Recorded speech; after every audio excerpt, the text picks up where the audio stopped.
Papo com Pancho está de volta, episódio número 22 já dessa segunda temporada deste podcast criado para conversar com pessoas aqui de Blumenau, da região de Blumenau também, é o caso de hoje, por exemplo, a gente não vai falar exatamente com alguém de Blumenau, mas aqui da nossa região, pessoas que têm alguma coisa interessante para falar, tanto da sua vida pessoal quanto da sua vida profissional, histórias que podem inspirar a gente a ter uma vida melhor, tanto pessoal quanto profissional também, melhorar a relação com as pessoas, consigo mesmo, com os outros, enfim.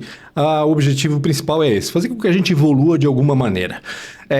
Se você estiver assistindo a gente no YouTube, já aproveita para se inscrever no canal, é importante que você faça isso, para que esse conteúdo chegue a outras pessoas. Já dá um like no vídeo, compartilha com quem você acha que pode aproveitar esse conteúdo e aciona a sineta também para saber quando os episódios do podcast são publicados, né? Toda quarta-feira, meio-dia, mas se você fizer isso, o YouTube já te avisa e não precisa ficar preocupado com isso. E se você estiver ouvindo ou assistindo a gente no Spotify, também siga o podcast aí na plataforma para saber quando os conteúdos são publicados. E, aliás, conteúdo que também está no Amazon Music e no Apple Podcasts, então você pode escolher aí a sua plataforma preferida para acompanhar as novidades do Papo com Pancho.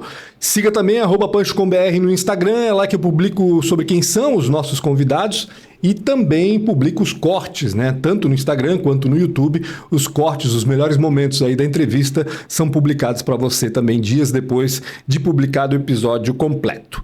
Lembrando que Papo com Pancho é patrocinado pela Karsten, empresa aqui de Blumenau que une bem-estar e inovação em artigos de cama, mesa, banho e também artigos de decoração. Produtos que trazem mais aconchego aí para todo o seu dia. Visite a loja Karsten, fica ali na SC 421, caminho para Pomerode, pertinho da indústria, e renove a sua casa com muito mais conforto. E temos também o patrocínio do Plano Boa Vida.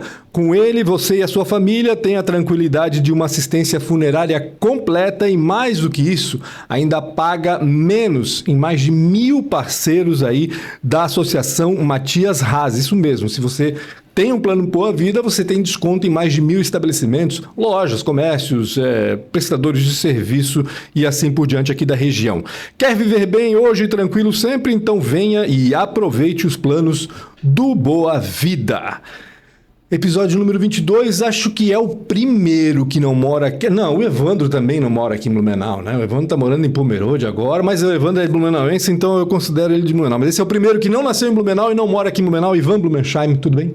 Como é que estás? Tudo bom, beleza? Obrigado pelo convite, contente de estar aí. Que legal. Para quem não conhece, o Ivan não é uma figura assim tão popular, é popular em determinados meios, vamos dizer assim, gastronômicos talvez, empresariais e assim por diante, mas o Ivan é um dos sócios da Nugali Chocolates lá de Pomerode. Ele e a Maite Lang, esposa, mulher, como é que se chama Maite? Mulher, né? Acho que é mais moderno. É minha mulher? Né? É minha esposa? O Evandro chama a Fernanda como? O Evandro tá aqui com a gente também assistindo. Esposa? Minha esposa, minha mulher. Eu acho que esposa é mais formal, assim, demais. Eu também acho formal, mas eu geralmente me pego falando de esposa e eu penso, putz, não ficou bom isso. E minha mulher parece meio machista pra mim, não sei porquê. A minha mulher. Ponto de vista, né? Mas eu acho que a gente é meio tudo, né? É marido, mulher, sócio e... Nesse caso específico de vocês, né? Que trabalham juntos, vivem juntos, criam filhos juntos, um monte de afazeres, vamos dizer assim, em conjunto, né? Ivan Blumensheim, eu falei que não nasceste aqui em Blumenau, moras em Pomerode, mas também não nasceste em Pomerode, apesar do sobrenome, né? Não, eu nasci em São Paulo, cresci no Rio de Janeiro. E estou em Pomerode desde 2005, mais ou menos. Blumensheim é alemão? É alemão, o avô era alemão. Avô era alemão? Veio de onde o avô? Veio de Stuttgart. Qual é a história dos Blumensheim que vieram para o Brasil? O avô era recém-nascido ali na década de 1910 e o pai dele era um cantor de ópera, meio bon vivant. Olha que legal. E a mãe faleceu, seria minha bisavó, certo. Logo após o parto dele. Então quem criou foram os tios e eles tinham o projeto de vir para o Brasil. Eles trabalhavam com madeira e montaram uma indústria de móveis em São Paulo. Por coincidência, até o Zípera, que de Rio Negrinho, foi aprendiz na fábrica e tudo mais. E aí ele então ficou em São Paulo e lá conheceu minha avó, enfim, de uma família brasileira e se juntaram. Tudo. Teu avô veio com os tios dele, então, é Veio isso? com os tios, na década de 1910. O teu bisavô ficou na Alemanha? Ficou na Alemanha. Entendi. Cantor de ópera, é? Boêmio. Acho que sim.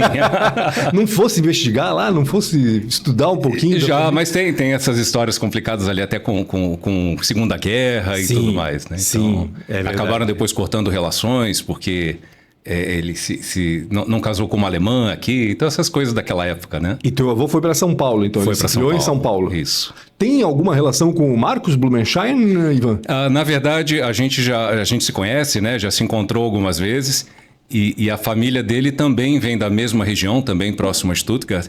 Então a gente acredita que alguma ligação deve ter. É o mesmo tronco aí. O Marcos, para quem não sabe, que a gente está falando, é o ex-gestor da T-System, né? Aqui no Brasil. Teve na Câmara Brasil-Alemanha também. Isso, agora ele está com uma empresa dele, se não me engano, fazendo aí tecnologia também. Enfim, Ele já visitou Pomerode algumas vezes, é um querido. Com certeza, gente boa demais.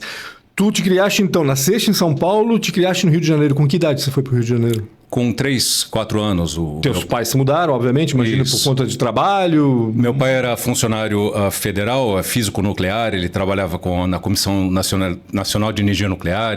Agora está na moda, tem aquele programa do SESI. Do SESI 137. O trabalho dele era aquilo lá, né? Que legal. Enfim, os personagens que inspiraram ali. Aquelas figuras são conhecidos do meu pai, os que estão vivos e tudo mais. E aí ele foi para lá e a gente foi junto e cresceu no Rio de Janeiro. Teu pai trabalhava lá nessa época? Trabalhava, do sim, SESI? sim. Que loucura, cara. Isso dá uma outra pauta aí já. Que tá vivo ainda? Tá vivo, sim. Mora em São Paulo? Mora em Campinas hoje. Em Campinas. Ele e minha mãe estão muito bem. E aí no Rio tu ficaste até quando? Sempre fiz faculdade, estudei, fiz faculdade. Engenharia mecânica. Engenharia mecânica. E aí fui estagiar na Embraer em São Paulo. Tu já começou estagiando lá então? Sim. Foi teu primeiro trabalho? Foi o primeiro emprego, né? Certo. Trabalho a bico desde os 14, 15 anos. Fazendo o quê? Com 15 anos eu fazia pipa para vender.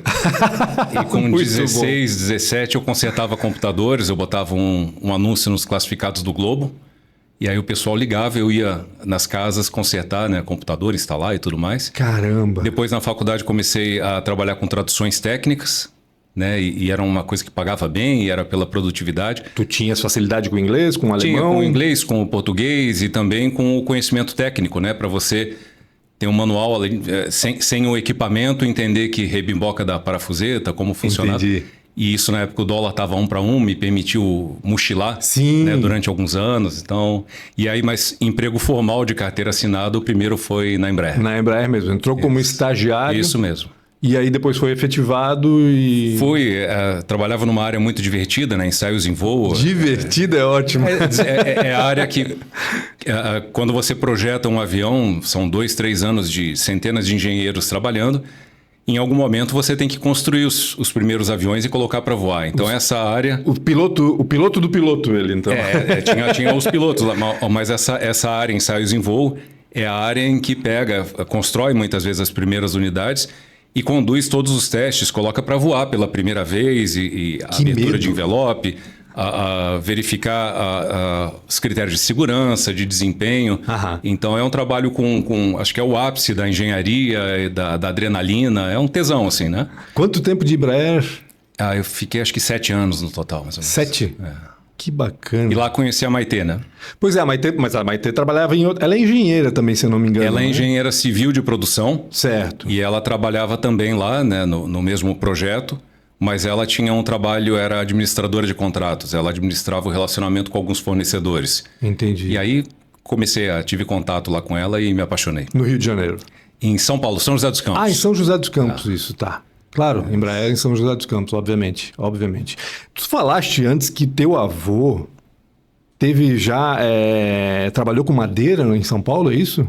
Os tios dele, né? Os tios que criaram ele, no caso. Chegaram na época a fazer teoricamente, pelo que me conta, a primeira firma de compensado no Brasil, mas depois acabaram vendendo e tinha uma fábrica de móveis que tinha certo renome, eu acho, na época. Eu te pergunto isso porque eu sei que o pai da Maitê trabalha com madeira também, né?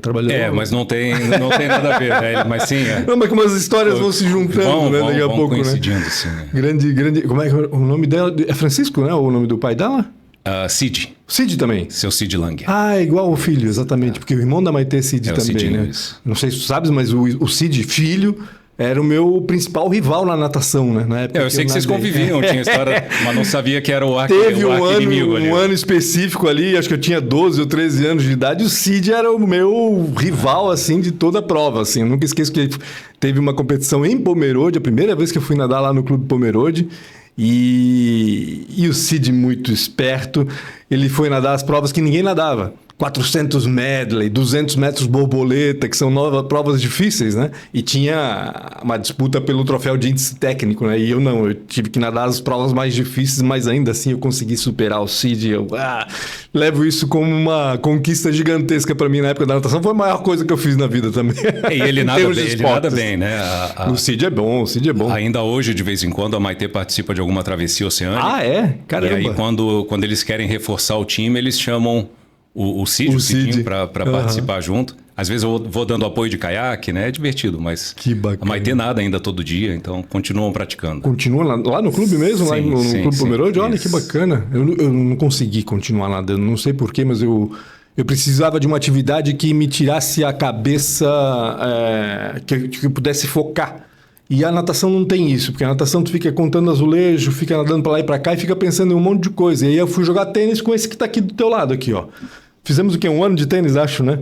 De escolinha de tênis, eu e o Evandro, e foi bacana demais. Esses dias eu bati uma bola ainda num clube aí e achei, putz, que legal que é jogar tênis. Apenas que meu ombro não acompanha mais, tá meio difícil pra jogar nessa. Tu faz que atividade física? Eu pedalo, academia. E eu gosto de remar, faço remo oceânico também, né? Construo caiaques e remo por aí e tudo mais. Caiaque? É, caiaque oceânico.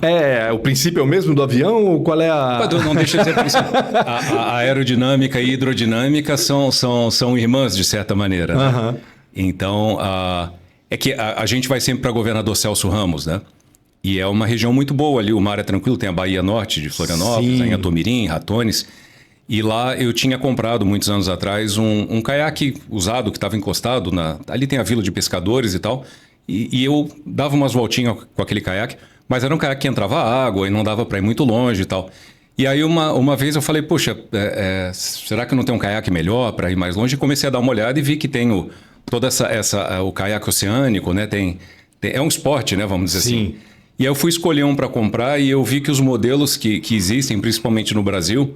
Até porque o mercado é pequeno, eles são feitos para atender desde um remador, uma pessoa de 70 quilos, até uma de 110, levando carga, não levando carga. Entendi. Então é aquela história de quando é muito generalista, não atendia muito bem para nenhum deles. Aí eu falei, acho que eu consigo construir sob medida. Aí peguei alguns projetos de casco, fiz o primeiro e aí fui evoluindo, aí fiz 3, né? Sendo que o terceiro era realmente o ponto, falando, não, isso aqui é o melhor caiaque que eu poderia querer construir para mim. Faz de fibra de vidro ou faz com... De madeira com fibra de vidro, fibra de vidro e resina. Que bacana. Mas já fiz com amigos, né?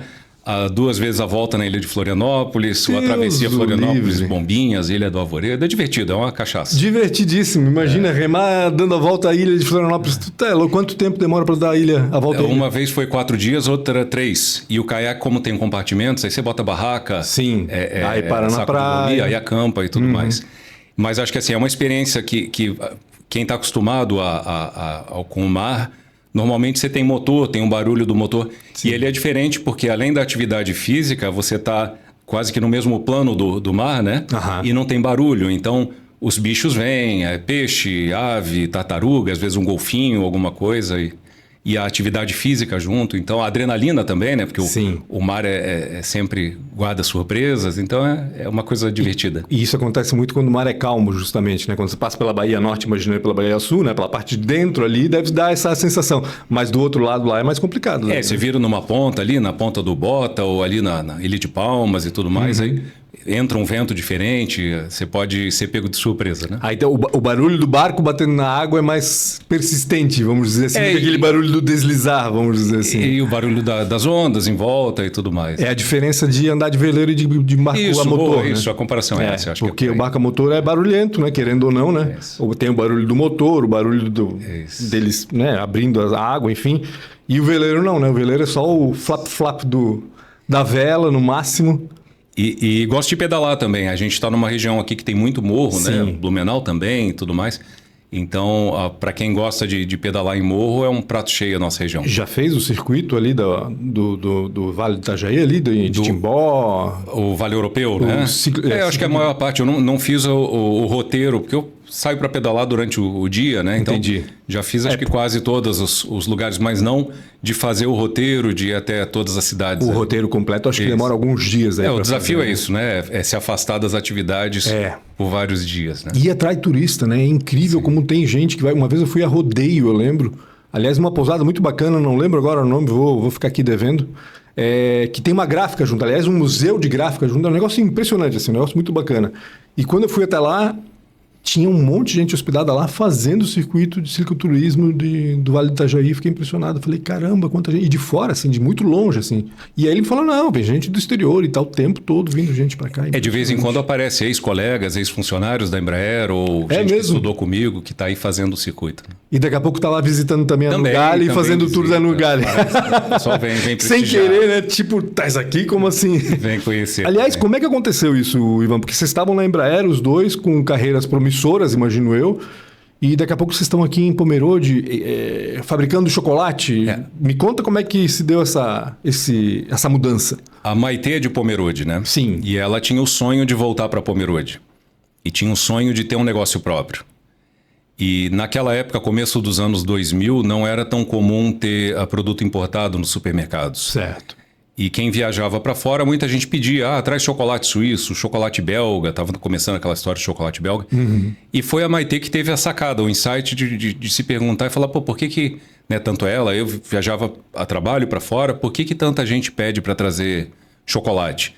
E aí, olhando no mercado, deu para ver que duas coisas estavam acontecendo. A primeira é que as marcas mais antigas, que você provavelmente, eu teria memória de infância, ainda existiam os produtos, mas tinham piorado muito. Ainda que não fossem produtos chiques, vamos dizer assim, sofisticados, mas não eram ruins e tinham piorado muito. E depois a gente foi entender que era começando aquela época de substituição de ingredientes, né? Entendi. O tal do sabor, chocolate. E além disso, fora do Brasil, tinha uma série de movimentos começando, chocolates com mais cacau, com teores mais altos, com origens de cacau diferente, ou o tal do bean to bar, não tinha ninguém no Brasil fazendo isso. E aí ela falou, será que não tem um espaço aqui para produzir chocolates de alta qualidade no Brasil? Uhum. Até porque o Brasil é um dos poucos países que tem cacau, que tem leite, tem açúcar. Tem matéria-prima, né? E aí começou a aventura, né? No começo ali eu até tentei demovê-la da ideia. Não gostasse da ideia? Tava muito Vocês bem. estavam casados já? Não. Namorando. E eu estava muito bem na carreira, gerenciava uma área e tal. E falei para ela, né? Você pode, né? Se quiser até se dedicar, se a gente for fazer isso e quiser se dedicar a filhos, não, eu quero, tenho sonho de não sei o quê. Aí eu nunca tinha vindo para cá, eu falei, tá bom, vamos conhecer Pomerode. Pomerode, como e me fala apaixonei o Brasil. não só Pomerode, o Vale, né? Acho que para o projeto que a gente queria, não só do negócio, do desafio profissional, mas de vida, fez todo sentido. Então eu também apostei junto, né? Vendi o apartamento que tinha comprado lá, todo o dinheiro que tinha juntado, colocamos e foi uma loucura ali, né? Caramba, isso no começo dos anos 2000, então. 2004, né? Para 2005. Vocês eram novos, né? 30 anos, 30 anos, 30 anos de idade. Anos. Caramba, que loucura. Que loucura. Tu estavas bem na Embraer, não deve ter sido simples, né? Optar por fazer essa opção, né? Para ela pareceu muito fácil, porque pelo jeito era algo que ela tinha na cabeça e não ia tirar isso de jeito nenhum. Sim, eu acho que se a gente não tivesse feito isso e dependendo da situação, se ela tivesse que ir para lá e desistir, é algo que provavelmente ela ia carregar como uma frustração. E para mim, apesar de ter sido difícil sair, se por um acaso eu me arrependesse, e inclusive na época o pessoal deu essa tranquilidade, eu poderia voltar né? Não era uma porta que estava fechando. Entendi. Então, falei, até para uma questão de justiça, vamos tentar, né? E se der tudo errado, existe uma... Vocês estão novos ainda, né? 30 anos de idade, dá para retomar a carreira tranquilamente, se for Mas o chefe veio, o diretor, o outro, tentar... Aí teve um que, depois que viu que não era, né? Falou, salário, quer outro desafio, outra... e viu que não tinha jeito. Aí teve um lá que falou: o amor, além de cego, é burro. Mas no final deu tudo certo, né? Foi tudo ótimo. Tem um carinho muito grande ainda. Acho que foi um privilégio a trabalhar com algo que é o ápice da engenharia, ainda mais no Brasil, né? Uma empresa com pessoas brilhantes, uma coisa fantástica. Mas eu acho que foi uma fase, enfim, que eu tenho sempre guardo com muito carinho. Mas deu tudo muito certo depois do que a gente decidiu fazer. É uma loucura, né? Porque tu falas em ápice da engenharia e toda vez que eu vou pro aeroporto eu olho para aquelas máquinas gigantescas e fico pensando, caramba, é muito dinheiro para desenvolver um negócio desse, para construir depois, replicar, porque é muita coisa, é muito detalhe, é muita peça, é muita função, enfim. Quantas pessoas trabalham num projeto de um avião novo, por exemplo, só para a gente ter uma ideia, Ivan? Milhar aí, né? Em torno de 1.000 pessoas, é muita gente. Uns 500 engenheiros. O teu trabalho especificamente qual que era, assim, nessa... Eu quando saí, eu gerenciava a área de desenvolvimento de protótipos. Então... Eram aviões novos que estavam sendo desenvolvidos. Isso. Você, quando desenvolve um modelo novo, leva uns 2, 3 anos desenvolvendo isso nos computadores e mockups e né, simulações, mas em algum momento você tem que efetivamente construir. Quando o projeto está pronto, agora vamos construir. Você constrói as primeiras unidades daquele modelo, chama protótipo, mas é em tamanho 1 para 1. Inclusive, depois são aviões que, dependendo da situação, são até reformados e vendidos, né, para uso comercial. E aí você constrói alguns aviões que você vai usar para testar. Então, primeiro, para ter certeza de que ele é seguro, que o desempenho, a autonomia, o consumo, a performance vai corresponder àquilo que se projetou, se imaginou no projeto. E tem todo um trabalho de certificação, e isso é uma coisa que eu acho que se as pessoas conhecessem um pouco mais como isso elas ficariam mais tranquilas ao pegar um avião. Que para você poder operar uma aeronave comercial, você precisa comprovar para os órgãos homologadores que aquele avião, aquele projeto é seguro. Então existe um calhamaço, né, que é a certificação de tipo, em que para cada sistema, para cada situação, você tem ensaios que você vai fazer, né, em voo, na maioria deles, certo, que era o nome da área em que eu trabalhava. Então você vai voar e vai simular aquela falha de motor, aquela formação de gelo, ou aquela condição de vento cruzado, ou seja o que for. E aí você vai demonstrando com os resultados dos testes que aquele projeto é seguro sob todas essas condições. Então o trabalho era esse, quer dizer, era preparar essas aeronaves, fazer as modificações. E, obviamente, nesse processo, que leva alguns anos, milhares de horas de voo, você vai encontrar um monte de problema, defeito, necessidade de melhoria. E aí, junto com as engenharias, vão trabalhar para fazer uma nova versão daquele software ou um novo desenho daquela peça e tudo mais. Então, tem bastante adrenalina de você estar operando uma aeronave que ainda não tem... Pela primeira vez? Né, a parte que se chama de abertura de envelope. Você vai fazer o primeiro voo, vai ser a primeira vez que vai àquela velocidade, àquela altitude. Então é uma emoção grande, né? Tem os pilotos que a maioria eram pilotos ex-caçadores, né? Tinham sido pilotos de caça da FAB. Caramba. Vários fumaceiros, né? Da esquadrilha. Fumaça. Então era a equipe toda, né? E a empresa toda com pessoas muito capazes, assim, né? E muito motivadas. Que modelos que passaram pela tua mão, assim? Na época, a área em que eu estava responsável tinha vários modelos, mas eu me envolvi bastante na certificação da família 170 e 190. Que legal. Que são esses que estão aí no mundo inteiro.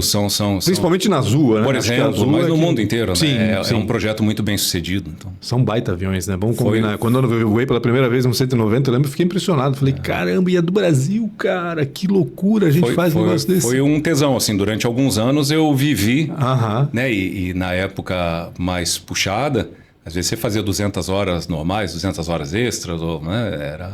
O bicho pegava, né? Tá, e aí, para sair dessa loucura toda de cálculo e de engenharia e tecnologia, para ir para cozinha, misturar cacau com algum leite e alguns outros ingredientes e fazer chocolate. Eu acho que na verdade não é cozinha, né? No sentido que eu digo, né? a produção era uma parte, né? Claro, mas vocês começaram do zero, é isso sim, que eu quero dizer? Isso que eu quis dizer, com 2 colaboradores, né? A gente fazia tudo. Vocês 2 e mais 2. Isso. Aí a gente brincava, né? Que o pessoal ligava e falava, posso falar com o responsável do marketing? Só um minuto. Alô, né? Deu manutenção. Deixa eu dar uma vira-volta aqui. Então, levou 5 anos para ter alguém de manutenção na área, levou mais anos ainda para ter alguém de marketing, ou secretário, ou vendas e tudo mais. Então, ao longo dos anos, a gente foi construindo. E foi um desafio grande, né? Tinha a hora no começo em que, quando dava tudo errado, equipamento não funcionava, e eu sabia que eu que tinha que tentar resolver aquilo. Com equipamento, né? Não, é ele que vai resolver. Se o cara constrói caiaque... Não, vocês não sabem ainda, mas ele faz realejos também. E aí você olhava e falava, né, eu estava num ambiente que tinha toda uma estrutura, tinha uma equipe grande, mais de 100 pessoas ali, né? E aqui sozinho. Então, e a internet? Nem tinha naquela época, tinha pouca coisa. Mas, enfim, eu acho que foi um aprendizado. E uma coisa que, assim, eu lembro na Embraer, muita gente que estava lá, era o pessoal que desde pequeno gostava muito de aviação, muita gente vindo do ITA e tudo mais. Eu nunca tive essa ligação, né? Então, mas ao mesmo tempo me apaixonei por aquilo. Entendi. E da mesma maneira, eu sempre gostei de chocolate, mas a minha relação foi era de consumidor, né? De consumidor, claro. E também acho que eu aprendi a me apaixonar pelo chocolate. É apaixonante, né? Mas eu acho que tem muito isso.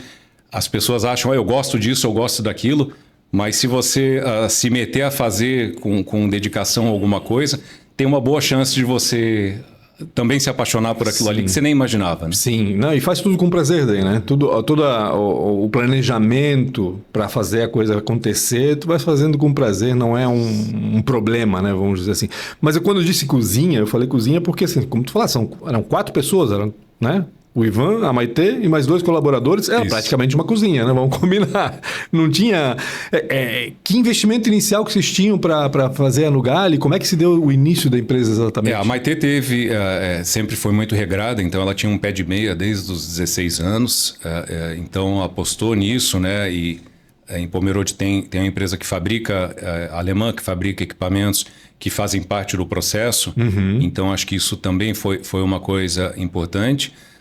Depois eu coloquei vendi o apartamento, o recurso que eu tinha. Durante um tempo ainda, enquanto não estava realmente produzindo, eu ficava lá e cá, então vinha nos finais de semana e tudo mais para ter um Ela salário, ficou aqui mais direto fazendo a coisa acontecer. Na hora em que começou efetivamente a produzir, aí realmente eu larguei lá, saí e vim. Aí a gente já não tinha mais nenhuma fonte regular de dinheiro, né? E aí aquilo a empresa tinha que começar a produzir e gerar receita para não acabar o dinheiro, né? Então, vocês começaram com que produtos aqui? A Nugali foi a primeira a lançar, na verdade, o Amargo 70, né? O chocolate 70% cacau. Ele foi um dos primeiros. O portfólio se mantém relativamente, os produtos originais continuam quase que inalterados até hoje. Mas um amargo 70% cacau, o chocolate ao leite 45% cacau, o chocolate branco e tinha um 60% que também existe hoje, ainda que não seja um produto de venda final na maioria dos formatos. Então, desde o primeiro momento, a gente já veio com o pioneirismo, né, de percentual de cacau maior e tudo mais.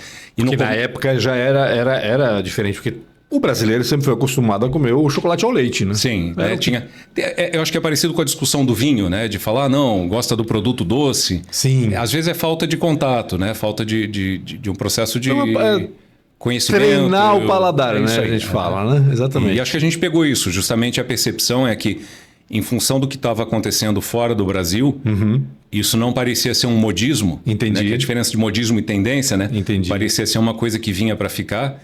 E a gente falou, vamos, eu acho que de repente é uma oportunidade a gente ser pioneiro nos altos teores, depois no Bean to Bar, que foi um processo fundamental, né?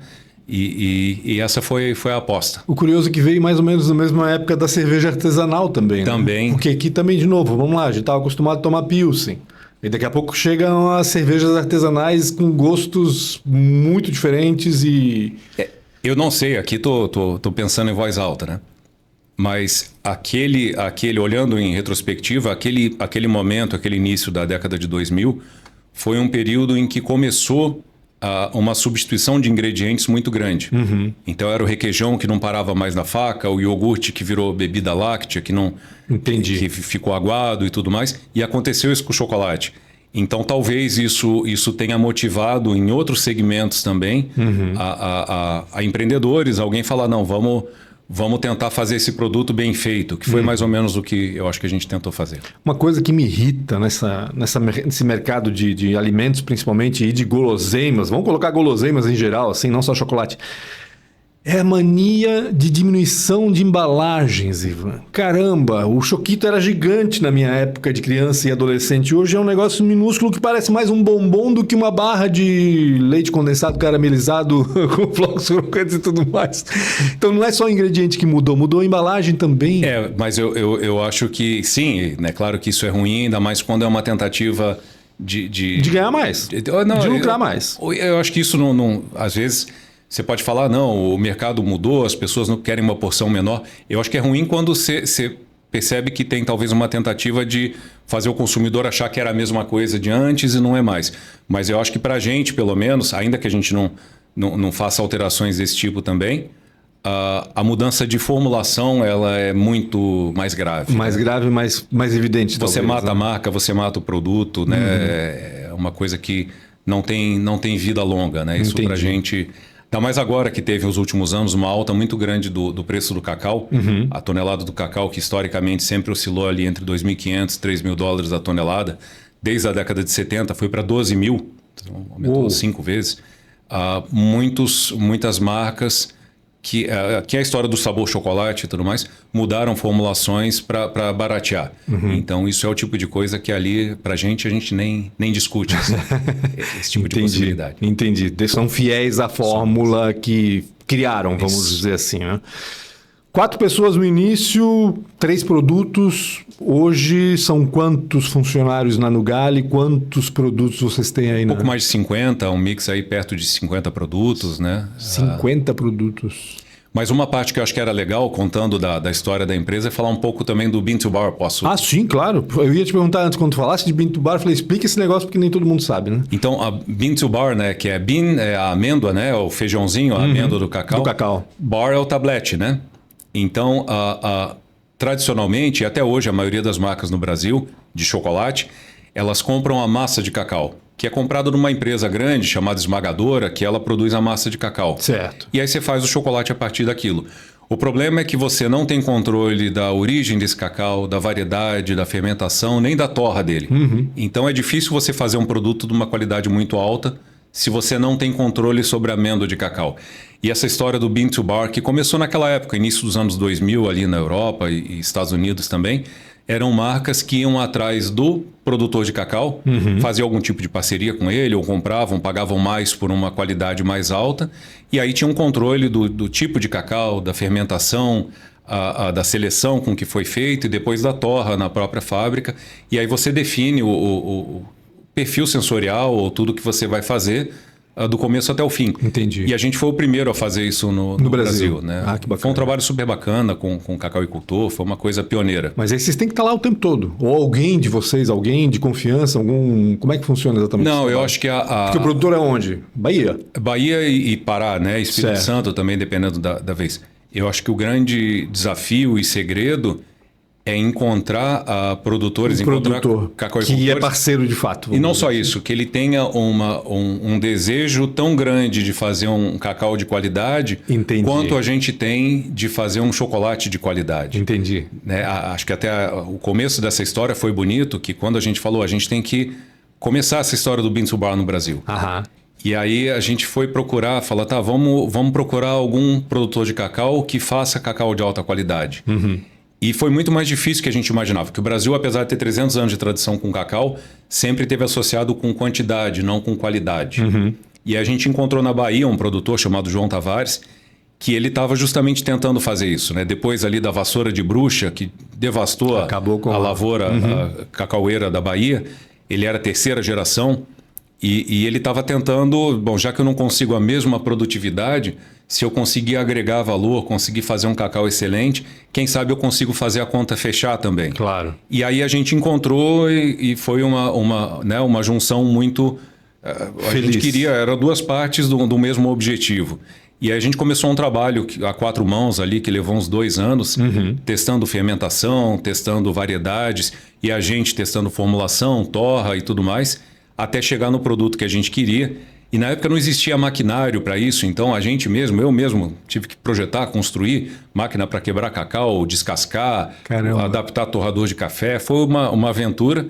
E a gente lançou em 2006 o Serra do Conduru, foi o primeiro chocolate de origem única brasileiro, o primeiro 80%. Esse cacau dele, que foi um desenvolvimento conjunto, mas o mérito dele no cacau, claro, ganhou em 2010 o prêmio de melhor cacau brasileiro no Salão de Chocolate, no Cacau do Mundo, né? No Salão de Chocolate em Paris. Depois, em 2011, isso causou frisson. E esse Serra do Conduru foi o primeiro chocolate premiado internacionalmente também, na International Chocolate Awards. E ajudou a quebrar um pouco esse negócio de que cacau brasileiro é ruim, chocolate brasileiro é ruim. Lá fora, principalmente. Lá fora. E hoje em dia acho que já é visto de uma maneira diferente. Acontece que é mais ou menos parecido com o café, eu acho, né? Tinha aquela coisa de que o Brasil produzia muito, mas não produzia com qualidade. Aí tinha o café colombiano, que era um pouco melhor sempre e tudo mais, e agora está todo mundo tentando correr atrás do prejuízo, vamos dizer assim, né? É muito, muito parecido. O cacau e o café têm muita coisa em comum. Até nas receitas, né? Eu gosto de chocolate com café. Não sei se vocês fazem alguns, são tantos produtos. Fazemos, tem alguns produtos. Sim. 50 produtos, quantos funcionários? Um pouco mais de 50 no total. Também, com loja, 50 funcionários também.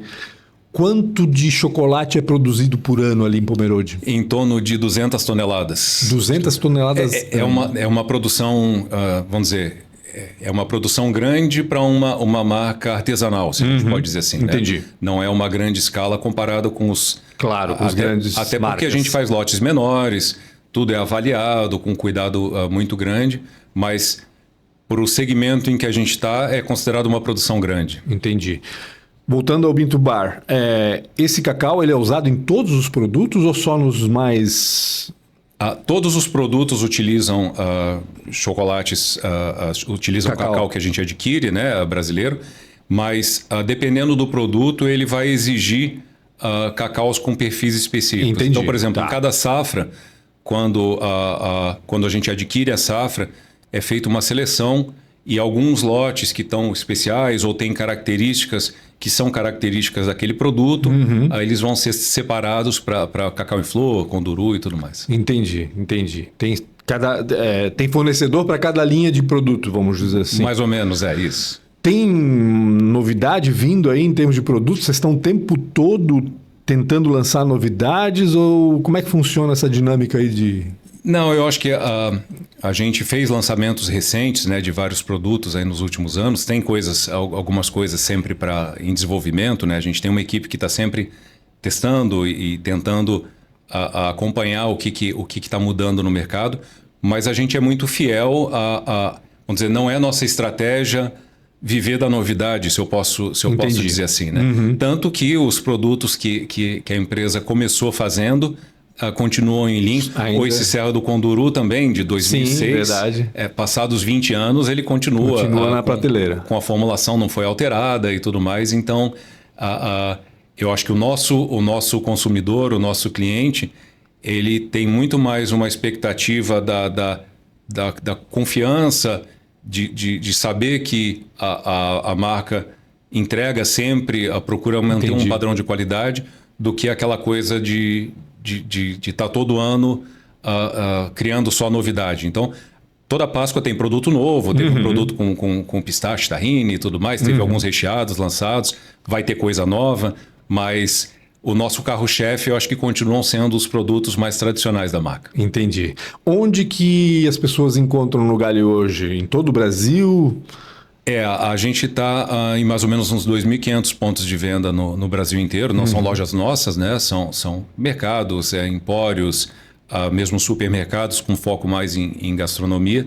Em todas as regiões do Brasil, né? Não necessariamente todos os estados, certo. Principalmente Sudeste e Sul, mas em todas as regiões tem algum ponto de venda. No exterior ainda não.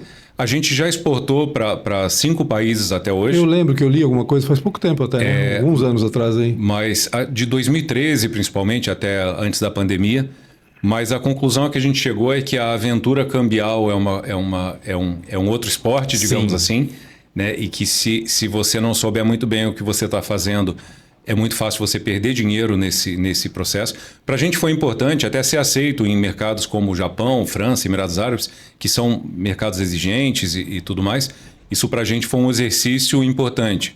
Mas a gente viu que a gente estava dedicando muita energia para pouco retorno. Então, falamos, bom, vamos fazer aquilo que a gente sabe melhor. E tem um outro desafio, né? Que historicamente o Brasil...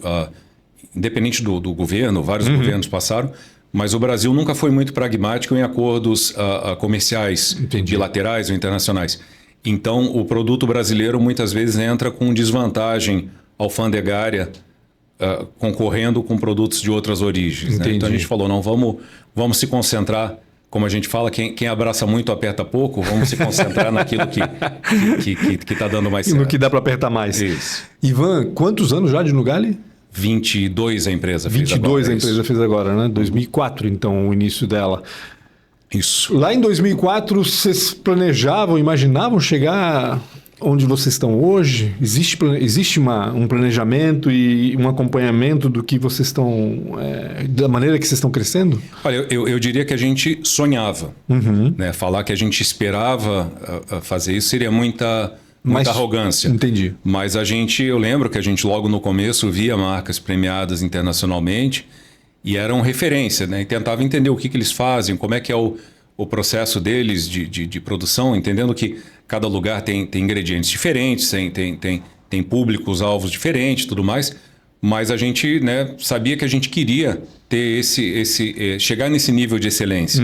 E aí, quando depois de 2015, 2016, ali a gente começou a ter premiações internacionais, eu acho que foi a coroação de uma coisa que desde o começo a gente queria que acontecesse. Foco, né? Tinha mas foco nisso. Falar que esperava que acontecesse seria muita arrogância. Quantas premiações são já? Em torno de 50 internacionais. Caramba, é muita coisa. E o mais legal, né? Eu estava lembrando que vocês são premiados não só pelo sabor do chocolate, não só pela qualidade do que vocês estão produzindo, mas vocês têm prêmios na área de meio ambiente, por exemplo, né? Vocês têm um cuidado todo especial, tanto em relação a todo o processo, quanto em relação às embalagens, por exemplo, né? Tem sempre esse cuidado também, né, Ivan? Eu acho que assim, tem ao longo desses 22 anos, eu acho que teve talvez 3 movimentos importantes. O primeiro, que continua sendo fundamental, né, que foi a questão de produzir chocolates de alta qualidade. Sim. Mas em um determinado momento, ali em 2009, 2010, a gente percebeu também que tinha vários públicos que tinham restrições do que podiam ou do que queriam consumir. Sei lá, pessoas que não podem consumir açúcar, ou celíacos, ou a intolerância à lactose, diversas alergias, vegano. Isso vinha crescendo e não tinha nenhuma marca atendendo. Então a gente falou, puxa, vamos tentar levar a sério e atender esse público também. Então a gente trouxe isso para dentro, que é a premissa de tentar atender públicos com exigências específicas, né? Dar segurança para quem tem filho com alergia, intolerância e tudo mais. Então a gente separou as linhas do ao leite, do amargo e tudo mais. E acho que a gente também criou um público fiel nessa vertente, digamos assim, né? E continuamos levando isso muito a sério. E depois, ali por 2015, uma outra tendência importante foi o que você falou, que a sustentabilidade, ESG, a gente viu que isso estava cada vez mais sendo valorizado, ou as pessoas estavam talvez finalmente percebendo a importância de uma série de coisas. E a gente sabia que muitas das coisas a gente já praticava. Né? Então a gente falou, vamos organizar um pouco mais, estruturar isso. A gente brinca que quando a gente começou o Bean to Bar, e foi a primeira fábrica de chocolates a comprar diretamente o cacau do produtor e processar, e obviamente a gente queria um cacau especial, é óbvio que esse cacau ia custar mais caro, o trabalho que ele dedicou e tudo mais. Então é um cacau que muitas vezes custa o dobro, vale o dobro do que a cotação do cacau na bolsa. E a gente não sabia o nome disso, mas na verdade é o tal do Fair Trade, né? O comércio justo, que a gente estava dando os primeiros passos disso aí talvez no Brasil, no cacau, né? Depois, então, na fábrica, quando a gente estava construindo, foi pioneiro em colocar energia fotovoltaica, uso da água, certificação lixo zero, carbono neutro, logística reversa.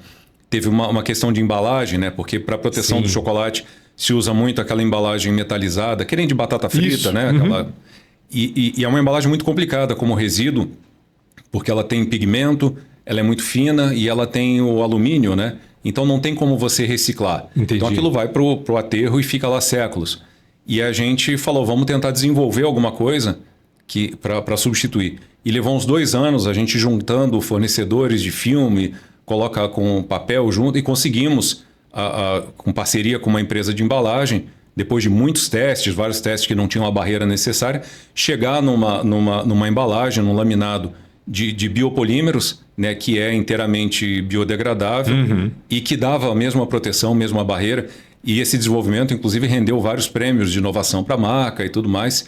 A gente vem desde então, né, numa campanha de redução de plásticos, principalmente plásticos descartáveis. Então tem uma série de coisas que a gente também trouxe isso para a marca, né, entendeu que isso era uma tendência, não um modismo, que isso tinha a ver também com o que a gente já fazia, nunca usamos ingredientes artificiais. E tudo. Então a gente falou, não, vamos incorporar isso, formalizar isso, digamos assim, dentro da nossa identidade também. Entendi. Lojas próprias nunca pensaram, tá nos planos, a gente vê, né? Copenhague, Cacau Show, aí as marcas mais, digamos, não sei se são artesanais, mas são mais gourmet. Eu lembro de ver uma tal de Dengo, que são lojas lindas e maravilhosas e tudo mais. Me fala de uma loja no Galho aí. É parecido com a questão da exportação. Né? A gente chegou a ter loja em Blumenau, abriu uma loja em Jaraguá, mas a gente viu que a energia que ia ter que gastar com isso é uma outra atividade.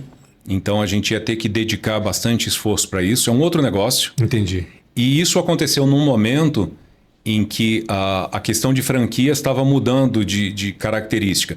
A gente chegou a ter um manual de operações de franquia e tudo mais, pensando em abrir franquia, mas a percepção é que, assim, que teoricamente a ideia de franquia, o franqueador ele tem um produto, ele tem um modelo e tudo mais, e você é um franqueado, você adquire uma loja e tudo mais, então você adquire aquele know-how, e eu comercializo o produto para você, você vende para o consumidor final, e assim a gente vai funcionando, digamos assim.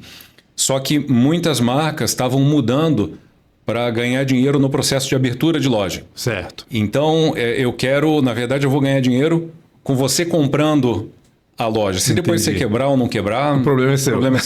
Então, isso aumentou muito a quantidade de lojas e tudo mais. O crivo, né, o filtro de falar, não, será que esse lugar comporta? Será que esse empreendedor tem o perfil para fazer isso? Então você vai hoje, sei lá, num shopping em São Paulo, tem 15 lojas de marcas diferentes. Então a gente achou que estava muito prostituído não era o momento. E de novo, a gente falou, não, vamos botar o pé no freio. Se aquilo aqui, que a gente não é nem o pé no freio, não é escolher as... Entendi. Onde colocar energia. A empresa sempre veio crescendo 2 dígitos aí na média desde a fundação. Né? E é um ritmo que a gente acha que é saudável.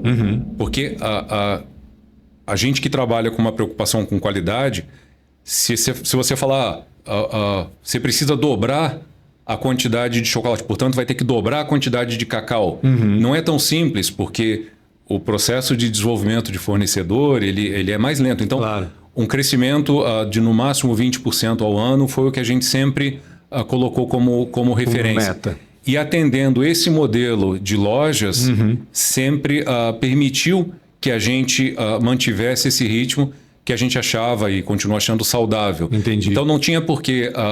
É uma questão de escolher as batalhas aí. Sim, exatamente isso.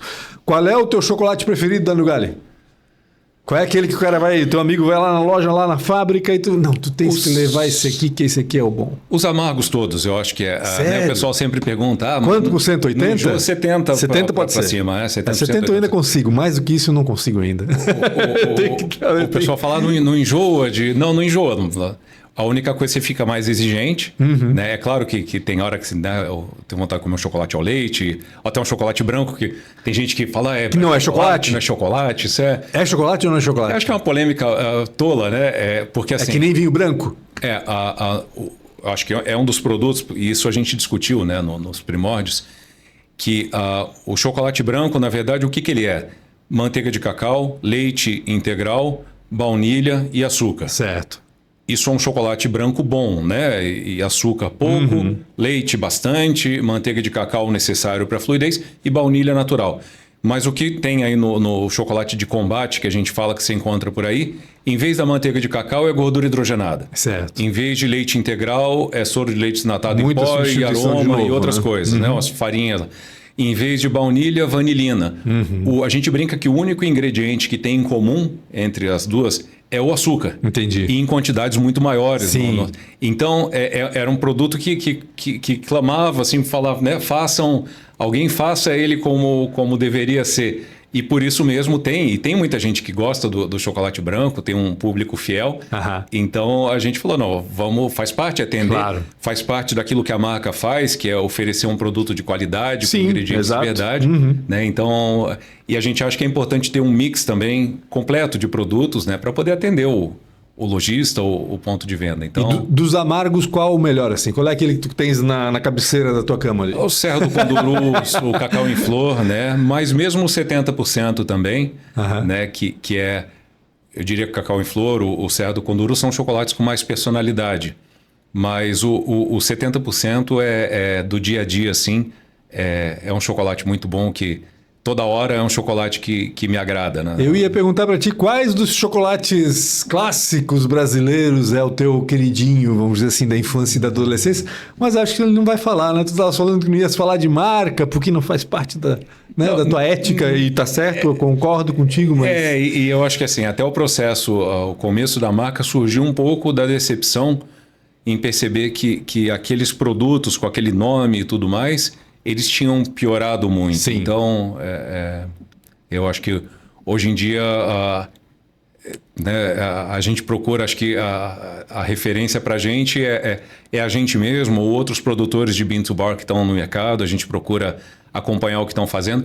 E hoje tem cerca de 150 marcas que fazem bean to bar no Brasil. Ah, que legal. E para a gente, ao mesmo tempo que é algo que virou referência, né? Isso é bacana. Ao mesmo tempo que é uma concorrência, a gente tem o orgulho de alguma maneira ter feito parte do pioneirismo disso. Né? Não, com certeza. Outros que ganharam prêmios também, internacionais. Então, acho que é um movimento que para a gente é uma satisfação de ter, de alguma maneira, feito parte do começo disso. O Ivan, não estava no planejamento, assim, ou seja, não foi algo pensado abrir a fábrica em Pomerode? Porque a Maitê queria voltar para Pomerode, ela é de lá, então era meio que natural. Não foi algo assim estratégico, vamos dizer assim. Mas no fim das contas se tornou, né? Porque Pomerode, querendo ou não, é um cartão de visitas hoje, é uma atração turística, é um destino turístico. E estar lá, acho que tem tudo a ver com o Nugalia, né? Parece que, para mim, pelo menos, eu não consigo imaginar outra combinação melhor, vamos dizer assim. Acho que um dos argumentos, e a gente vê que Pomerode, apesar de ser uma cidade com 35 mil habitantes, tem um monte de marcas conhecidas e uma produção industrial muito grande. A vantagem é que eu acho que é uma cidade segura, é uma cidade que não está tão distante de diversas coisas importantes do Brasil para escoar a produção ou para chegar a insumo. E uma vantagem é que se perde muito menos tempo, né? Se desperdiça menos energia para chegar da casa para o trabalho, os colaboradores. Claro. Tudo, né? Você consegue, ainda mais uma empresa que está começando, você ir no contador, ir no banco, ir no não sei o quê. Então, o aproveitamento do tempo acho que era melhor. Mas no caso específico de chocolate, eu acho que sim, tem uma sinergia, porque o chocolate, ainda que ele originalmente seja da América, né? Dos maias, da Sim, verdade. Quem desenvolveu o chocolate como produto, como tablete e tudo mais, isso aconteceu na Alemanha, na Áustria, na Holanda, né? Numa região que está muito associada com a cultura alemã, digamos assim, né? Então, acho que produzir em Pomerode um chocolate tem mais charme do que produzir em outros lugares no Brasil. E à medida que o turismo foi se desenvolvendo e a gente sempre se envolveu nisso aí, né? Eu acho que o turismo tem sim a qualidade de além de ser uma atividade econômica por si só, mas também promove as marcas que de produtos são feitos em Pomerode. Porque Pomerode tem muitos produtos B2C aí, feitos para o consumidor. Então tem queijo, tem embutidos, tem roupas, né? Toda a parte têxtil, tem vela, madeira, cristal, porcelana, um monte de coisa. E o feito em Pomerode agrega, de alguma maneira, também um valor à marca. E quem vem visitar, tem contato com os produtos, entende um pouco mais como é feito, a gente acredita que depois que volta lá para a sua cidade, para o seu estado, e encontra esses produtos numa gôndola, numa prateleira, ele tem uma relação afetiva, talvez, claro, né, com aquela marca, com aquele produto. Claro. Esse feito em Pomerode faz diferença lá no Norte e Nordeste, por exemplo? Tu tens relatos de quem vende lá desse diferencial, vamos dizer assim, que a gente coloca como diferencial, mas não sabe se de fato é? Nunca foi mensurado, mas certo. Eu acho que o uso consagrado é a maior demonstração de que utilidade ele tem, porque senão ninguém ia estar fazendo a ginástica de abrir um espaço em embalagem com tantos dizeres obrigatórios e com tantas coisas que a marca quer comunicar. Sim. Né? É sempre muito difícil. Quando você está desenvolvendo qualquer embalagem ou etiqueta, você tem que escolher muito bem o que você vai colocar ali. E muitas marcas, muitos produtos utilizam isso no rótulo, né? Claro. E eu acredito que essa é uma prova quase que autoevidente, porque já faz 11 anos que isso começou. Então, se ninguém nem pensou em abandonar, a gente mesmo continua colocando em todos os produtos, é porque a percepção é clara de que ele agrega alguma coisa, ainda que ninguém tenha mensurado, né? A gente acredita, né, que Pomerode cada vez mais é conhecida no Brasil, até em função de Osterfest, turismo, muita coisa. E as associações que existem são positivas, né? O pessoal pensa num lugar que tem identidade, que tem tradições, que tem capricho e tudo mais. Então são associações que são boas para qualquer produto. E guardadas as proporções, quando a gente participou desse trabalho, foi feito pela prefeitura na época, mas as associações empresariais participaram também. A gente argumentava que, guardadas as proporções, era mais ou menos que nem quando um produto é feito na Suíça, seja um chocolate, um canivete, um relógio, ele tem lá o quadradinho vermelho com a cruzinha branca. Você vê aquilo, você já imagina que... Já associa é um a coisa boa. Então, exatamente. Foi uma tentativa de trazer isso. Porque, às vezes, você... E a gente, como fabricante, né, achava que quando falava que era de Pomerode, que legal, aquela cidade... E estava escrito pequenininho lá, produzido por blá blá blá, CNPJ, Pomerode, SC. Então, tentar trazer isso para uma comunicação mais gráfica, mais fácil, acho que todo mundo acredita que foi um ganho. Mesmo que tenha que colocar agora, né? Como é que é? Alto índice de açúcar, de não sei o quê. Agora tem toda essa história, tem os semáforos, né? Exatamente, né? Para acabar, para destruir com a arte de fazer embalagem, no fim das contas. Né? Eu lembro que no Chile é um absurdo, porque eu sou chileno, né? E lá eu sempre digo que eu gosto muito de doce, tive que parar de comer doce, ou açúcar, melhor dizendo, por causa da glicemia e tudo mais, pré-diabético, aquela coisa toda.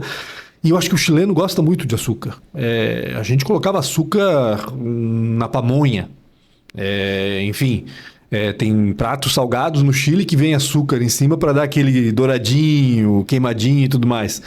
E lá, todos os chocolates estão lá com alto índice de açúcar, alto índice de não sei o quê, e papapá. Eu falei, caramba, estão fazendo um trabalho gigantesco aqui para ver se o pessoal come menos açúcar, né? E uma loucura que está acontecendo aqui também, pelo que eu percebo. Né? Mas eu acho que faz parte do vamos dizer, o que acontece, e a gente está vendo, e tem a história agora das canetas e tudo mais, é que a tendência é que as pessoas escolham mais o que vão consumir. Né? E eu acho que isso acontece como um todo até. Né? O Brasil ainda vive né? Tem muita gente acessando pela primeira vez, e aquilo que a gente falou de empresas... mudando ingredientes, para tentar tornar o produto acessível. Tem um lado ruim disso, que perde qualidade, mas é para tentar outras pessoas que talvez não consumiam aqueles produtos, consumam. Mas eu acredito que é um movimento, que depois que a pessoa teve acesso e se tudo der certo, a pessoa for tendo condições, ela vai escolhendo, vai exigindo qualidade melhor. E eu acho que cada vez mais tem acontecido isso. As pessoas talvez ingerindo menos a quantidade e escolhendo mais o que é a qualidade daquilo que elas estão comendo. Que elas vão comer. Que enfim, a embalagem é o fato, né? Falaste das canetas, o Magnani teve aqui, o Leandro, e ele disse para mim que no restaurante dele e em outros, pelo que ele sabe, a queda no faturamento e na quantidade de comida é de 15% a 20%, ele falou assim, desde as canetas. Né? Vocês sentem isso lá de alguma maneira também? Eu acho que sim, a gente estava falando isso em eventos turísticos e tudo mais, acho que isso é uma realidade. A gente não tem isso mensurado, né? Não sabe se é por conta disso ou não. Mais curto, dependendo da época do mês, ou isso ou aquilo. Mas eu acho que é um movimento que está acontecendo. Que loucura, né?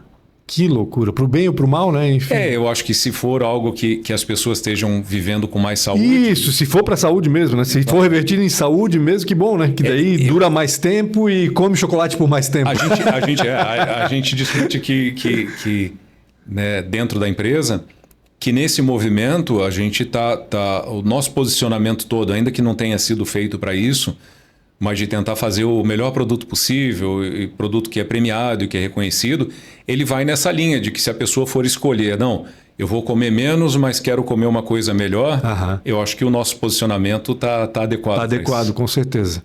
Eu tinha aqui, meu Deus, um monte de coisa para conversar contigo ainda, sobre Pomerode principalmente, né? Já que vieste de fora, queria saber da tua impressão sobre essa evolução de Pomerode como destino turístico, de como o pomerodense está vendo isso, como quem vem de fora vê. Enfim, vai ficar para uma outra vez, porque agora não deu mais tempo. Já deu uma hora de conversa, tá dando uma hora de conversa, a gente vai ter que fazer um Ivan Blumenstein 2.0 que eu falo para todo mundo que vem aqui, não adianta, tem que fazer um segundo episódio. Ivan, obrigado, cara. Obrigado pela tua participação aqui, foi bacana demais. Eu que agradeço, obrigado pelo convite. Vamos fazer o 2.0. Vamos falar de Pomerode, vamos falar de Realejo, vamos falar de tuba, tocador de tuba, disse o Evandro pra mim. Aí eu fui lá ver as fotos, tá lá ele lá na fanfarra tocando tuba, rapaz, que coisa louca. Agora aposentado, né? Tu falaste, né, que tocasse flauta, né, quando pequeno, né? E aí foi pra... Tu tens uma tuba em casa? Caramba. Pra tristeza da Maitê. Da Maitê. Manda um abraço pra Maitê falando isso. Manda um abraço que eu tenho um carinho especial por toda a família. Muito bacana. Ela também, a lembrança de quando nadavam. Que legal, muito bacana mesmo. Obrigado mais uma vez, irmão. Obrigado mesmo. E obrigado também a você que acompanhou mais este episódio de Papo com Pancho, número 22 aí da segunda temporada. Não se esqueça, siga @pancho.com.br lá no Instagram para você ver os cortes dessa entrevista. Inscreva-se no canal do YouTube e siga também o podcast nas plataformas aí, Spotify, Apple Podcasts e também Amazon Music. Um grande abraço a todos e até semana que vem.